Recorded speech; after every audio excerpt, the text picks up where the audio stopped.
یسوع مسیح ایک شخص کو شفا دیتا ہے۔ جب وہ اس پہاڑ سے اترا تو بہت سی بھیڑ اس کے پیچھے ہو لی، اور دیکھو ایک کوڑی نے پاس آ کر اسے سجدہ کیا اور کہا، اے خداوند، اگر تو چاہے تو مجھے پاک صاف کر سکتا ہے۔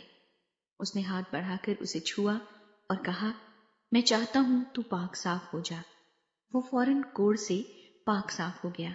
یسوع نے اس سے کہا، خبردار، کسی سے نہ کہنا، بلکہ جا کر اپنی تئیں کاہن کو دکھا، اور جو نظر موسیٰ نے مقرر کی ہے اسے گزران، تاکہ ان کے لیے گواہی ہو۔ صوبیدار کے نوکر کی شفا۔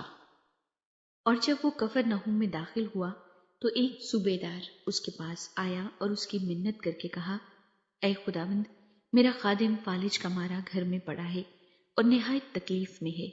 اس نے اس سے کہا، میں آ کر اس کو شفا دوں گا۔ صوبیدار نے جواب میں کہا، اے خداوند، میں اس لائق نہیں کہ تو میری چھت کے نیچے آئے، بلکہ صرف زبان سے کہہ دے تو میرا خادم شفا پا جائے گا، کیونکہ میں بھی دوسرے کے اختیار میں ہوں اور سپاہی میرے ماتحت ہیں، اور جب ایک سے کہتا ہوں کہ جا تو وہ جاتا ہے، اور دوسرے سے کہ آ تو وہ آتا ہے، اور اپنے نوکر سے کہ یہ کر تو وہ کرتا ہے۔ یسوع نے یہ سن کر تعجب کیا اور پیچھے آنے والوں سے کہا، میں تم سے سچ کہتا ہوں کہ میں نے اسرائیل میں بھی ایسا ایمان نہیں پایا۔ اور میں تم سے کہتا ہوں کہ وہ تیرے پورب اور پچھم سے آ کر ابراہم اور اسحاق اور یعقوب کے ساتھ آسمان کی بادشاہی کی ضیافت میں شریک ہوں گے، مگر بادشاہی کے بیٹے باہر اندھیرے میں ڈالے جائیں گے، وہاں رونا اور دانت پیسنا ہوگا۔ اور یسوع نے صوبیدار سے کہا، جا، جیسا تو نے اعتقاد کیا تیرے لیے ویسا ہی ہو، اور اسی گھڑی خادم نے شفا پائی۔ بہت سے لوگوں کو شفا۔ اور یسوع نے پترس کے گھر میں آ کر اس کی ساس کو تپ میں پڑی دیکھا۔ اس نے اس کا ہاتھ چھوا اور تپ اس پر سے اتر گئی، اور وہ اٹھ کھڑی ہوئی اور اس کی خدمت کرنے لگی۔ جب شام ہوئی تو اس کے پاس بہت سے لوگوں کو لائی جن میں بدروحی تھی۔ اس نے روحوں کو زبان ہی سے کہہ کر نکال دیا اور سب بیماروں کو اچھا کر دیا، تاکہ جو یسایہ نبی کی معرفت کہا گیا تھا وہ پورا ہو کہ اس نے آپ ہماری کمزوریاں لے لیں اور بیماریاں اٹھا لیں۔ یسوع مسیح کے ہونے والی پیروکار۔ جب یسوع نے اپنے گرد بہت سی بھیڑ دیکھی تو پار چلنے کا حکم دیا، اور ایک فقیر نے پاس آ کر اس سے کہا، اے استاد، جہاں کہیں تو جائے گا میں تیرے پیچھے چلوں گا۔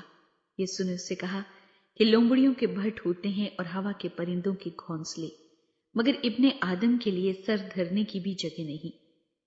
ایک اور شاگرد نے اس سے کہا، اے خداوند، مجھے اجازت دے کہ پہلے جا کر اپنے باپ کو دفن کروں۔ یسوع نے اس سے کہا، تو میرے پیچھے چل اور مردوں کو اپنے مردے دفن کرنے دے۔ طوفان کو تھمانا۔ جب وہ کشتی پر چڑھا تو اس کے شاگرد اس کے ساتھ ہو لیے، اور دیکھو جھیل میں ایسا بڑا طوفان آیا کہ کشتی لہروں میں چھپ گئی، مگر وہ سوتا تھا۔ انہوں نے پاس آ کر اسے جگایا اور کہا، اے خداوند، ہمیں بچا، ہم ہلاک ہوئے جاتے ہیں۔ اس نے ان سے کہا، اے کم اعتقادو، ڈرتے کیوں ہو؟ تب اس نے اٹھ کر ہوا اور پانی کو ڈانٹا، اور بڑا امن ہو گیا، اور لوگ تعجب کر کے کہنے لگے، یہ کس طرح کا آدمی ہے کہ ہوا اور پانی بھی اس کا حکم مانتے ہیں۔ 2 آسیب زدہ اشخاص کو شفا۔ جب وہ اس پار گدرینیوں کے ملک میں پہنچا تو 2 آدمی جن میں بدروحی تھی قبروں سے نکل کر اس سے ملے۔ وہ ایسے تند مزاج تھے کہ کوئی اس راستے سے گزر نہیں سکتا تھا، اور دیکھو انہوں نے چلا کر کہا، اے خدا کے بیٹے، ہمیں تجھ سے کیا کام؟ کیا تو اس لیے یہاں آیا ہے کہ وقت سے پہلے ہمیں عذاب میں ڈالے؟ ان سے کچھ دور بہت سے سوروں کا غول چل رہا تھا، بس بدروحوں نے اس کی منت کر کے کہا کہ اگر تو ہم کو نکالتا ہے تو ہمیں سوروں کے غول میں بھیج دے۔ اس نے ان سے کہا، جاؤ۔ وہ نکل کر سوروں کے اندر چلی گئیں، اور دیکھو سارا غول کڑاڑے پر سے جھپٹ کر جھیل میں جا پڑا اور پانی میں ڈوب مرا، اور چرانے والے بھاگے اور شہر میں جا کر سب ماجرا اور ان کا احوال جن میں بدروحی تھی بیان کیا، اور دیکھو سارا شہر یسوع سے ملنے کو نکلا اور اسے دیکھ کر منت کی کہ ہماری سرحدوں سے باہر چلا جا۔